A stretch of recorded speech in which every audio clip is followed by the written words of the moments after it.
Hi there and welcome. In this video we will explore what is a virtual view, why it would be useful and how we can create one. First of all, what is result source virtual view? Views allow us to define a custom SQL query in result source view class that when called via result set method will be applied to our database. Furthermore, we can also install custom relationships and attributes that will be populated per our view definition, same as attributes and relationships in our result classes. The next question, of course, is why would we care? Well, you might find yourself in situations where you need to run incredibly complicated queries with multiple subselects, joins, grouping conditions, sorting conditions, and perhaps other headaches. DBIx is great when it comes to reducing repetitive query boilerplate, and it can do quite complicated SQL logic as well. But it might happen that you find yourself fighting the DBIx module rather than the module helping you achieve your desired results. In that scenario, I would advise you to consider using a custom result source view and creating your complicated base SQL there.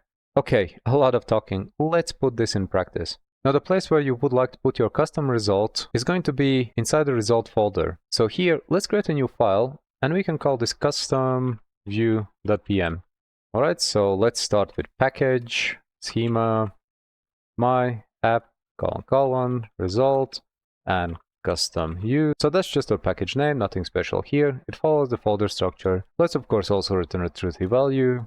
And now, as a base class, what we want to use the DBIx class core. So basically it's going to inherit all the methods from the DBIx class core, as this is our base class. After that, we want to, on our class name, which we can access through the package keyword, so package __, we want to call table _class, and this is going to be DBIx class result source view. This is our custom result view, so we need to specify it as such. And then it's also going to be package, and we need to give this a name, so we say table custom view.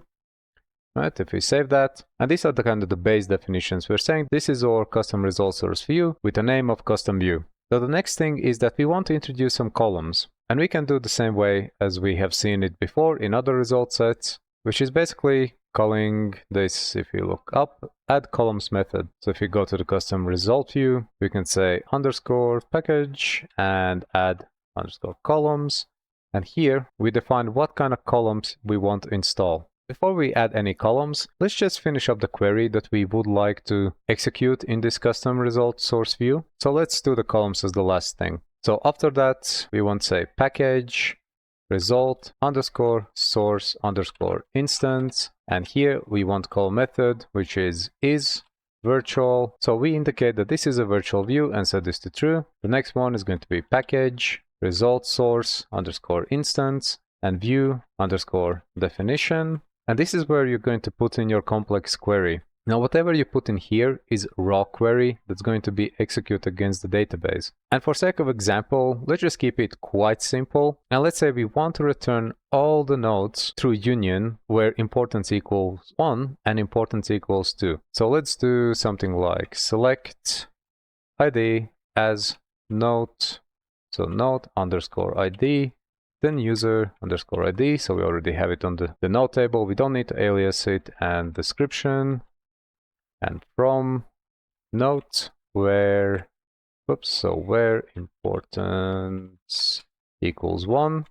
Now, as I said, we would like to unify this, so union, and looks like I misspelled select, so that's select ID as node ID, user ID, description from node. That looks good.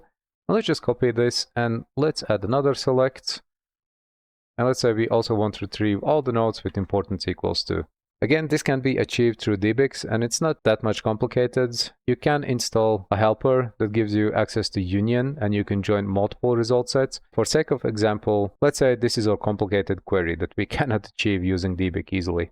And if you look at the query itself, we're going to see that we can install a couple of relationships here. We know we're going to have the node ID, and we're going to have the user ID. So that means we can add a node relationship, and we can add a user relationship. So if you look at the node table, we can be cheeky here and we can take the existing relationship from that table. If I take this user relationship, go to the result set, which is our custom view, and just paste this underneath, And we know that we are also going to install node relationship through the node ID, and let's just copy this below. And for the user relationship, that all looks good. So instead of current table ID, we can just be more explicit and say that here this is going to be foreign table ID, and on the self table we can say self.user ID. Also for extra conditions, we can say cascade copy, just set this to 0. We don't want to do anything on copy, and cascade delete. We also don't want to do anything. Alright, so with these couple of changes, we actually want to copy this again, overwrite what we copied before, and add the node relationship. And here it's going to be result node, the foreign ID. On the node table, again, this is going to be the primary key ID, so that stays as it is. And instead of self user ID, this of course is going to become node ID. Alright, so we have our complicated query as a view. We have custom relationships here. That looks good. Now we need to add some columns. As before, we can be cheeky again and just use the existing columns and slightly amend them as needed. So we know we're going to have user ID. Those are going to be the same definitions. So if we just leave this as user ID, slightly change the alignment so it looks better. So let's leave it as that. So we have a column which is user ID, which comes from here. Everything stays as it is. We also know that we are going to have a node ID. We say node_ID. Again, everything stays as it is. And we're also going to have a description on the node. So if we go back to the node result and just copy this as well. So this one, go back to the custom view, paste this below. Let's align this slightly. Let's use the fat arrow notation. And this is varchar, and all the other definitions stay as they are. Alright, so that looks good. Let's go through this quickly again. So this is our package name. We have looked at modules before. Nothing special here. The only difference is that we use the base class, which is the DB class core, and this is why we have these methods available on the class. The package keyword is simply referring to the class name. So we're just saying schema myapp result custom view and calling these class methods. We're saying that this is results source view. We also are defining this as a custom view for result source. Then we're installing a couple of columns as we have seen in the result classes. So we have user ID, node ID, and description. And these are going to come from our query, which is defined here as a union. And what happens here is basically we're selecting all the nodes with importance 1. We're targeting some specific columns, adding a union for another select on the same table with the same columns, but just saying that fetch me all the nodes with importance equals 2. And after that, we're just adding custom relationships for the user result because we know we're going to have the user ID. And then we're also adding relationship for the node result because we know we're going to have the node ID here. Alright, so fingers crossed. With that, we should be able to call this as it is. So if we copy the name, which is the custom view, go to the script, and as we have done before with our other results, we can just say something like my results equals schema result set. Now we use the custom result set name, which is custom view, and here we can just call the all method.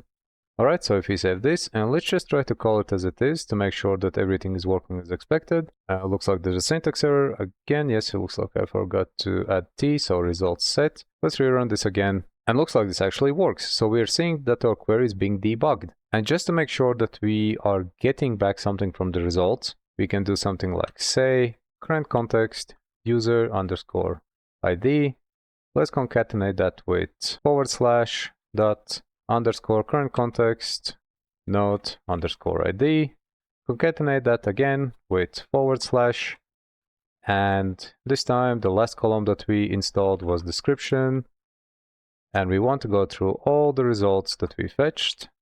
And if we save this and rerun the script, alright, so it looks like this is working as expected. How cool is that? We introduced a custom view with our own query. We specified what kind of columns that we want to install. So our user ID, node ID, description, which comes from the query. If you want to add your own columns, different type of definitions, you're more than welcome to do that. And finally, we have these custom relationships. Now, we didn't use these in our example, so let's just make sure that our custom relationships are working as well. If we go back to the script, and instead of accessing the columns directly, we can say that we want to access our node relationship and call description on that for all the results that we got from our custom view.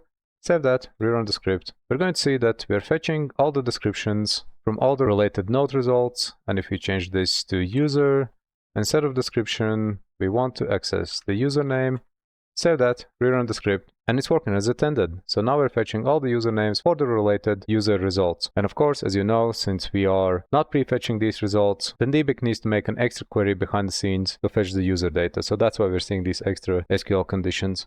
Final note here, as I said before, you can add as many columns as you want, you can expand your custom SQL, you can introduce new relationships, and when you regenerate these schemas, they're not going to get overwritten. These are your own custom views. They're going to stay in a place as there are, so feel free to add definitions wherever you want, and don't worry about these warning lines, for example, where if you look at the note result, you have this do not modify anything above.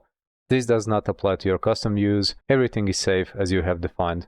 Alright, so that's it for this video. We looked at how we can introduce custom views in our result sets to replicate some possibly very complicated queries, how to install custom attributes, how to add relationships, and finally, of course, how to run this result set and fetch back the custom data. I hope you found this video useful, and I'll see you at the next one.